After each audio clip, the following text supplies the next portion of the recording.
Et puis, il y a un fait sur lequel je veux attirer également ton attention. On en a parlé brièvement. Le verbe se fait chair. Le verbe est créateur. Et le verbe, dans le verbe, tu as la parole, la pensée, l'action. Et dans la parole, on met aussi la partie scripturale, c'est-à-dire l'écriture. En planifiant, tu écris, n'est-ce pas? En planifiant, tu poses sur papier.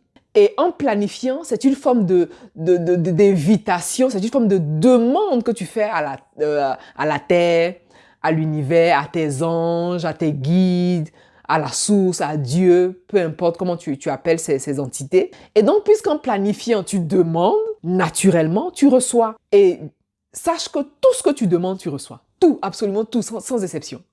Oui, je confirme. Oui, oui. On reçoit tout ce qu'on demande. Et même inconsciemment, tu as des demandes dont tu n'as même pas conscience. Et donc, tout ce que tu demandes, tout ce que tu veux là, c'est ce que tu reçois. Et là où tu veux être vigilant, c'est de savoir si tu acceptes de recevoir ce que tu veux. Parce que ce que tu as demandé peut prendre plusieurs formes. Tu veux réaliser un projet, tu vas par exemple écrire, voilà, je dis par exemple que tu avoir des bons collaborateurs, par exemple. L'idée, c'est d'être ouvert et réceptif parce que tu peux avoir des rencontres qui sont des opportunités. Et si toi, tu regardes dans une seule direction, tu peux passer à côté de quelque chose.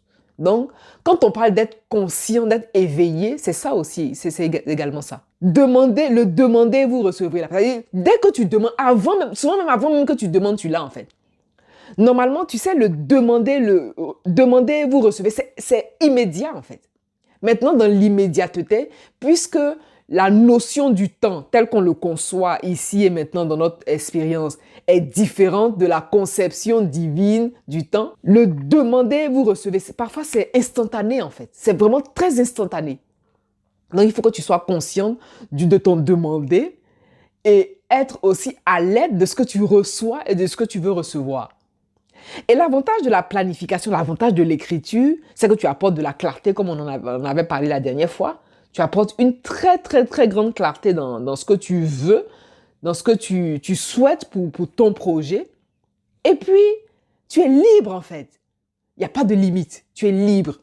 Parce que là, c'est comme si tu dessinais, tu as ton crayon, tu dessines, donc tu planifies. Qu'est-ce que tu veux voir exactement? Et naturellement, ce que tu veux voir pour ton projet, là, c'est ce que tu peux même aller au-delà, vraiment t'exprimer vraiment en toute liberté, sans te priver, en fait, sans te limiter.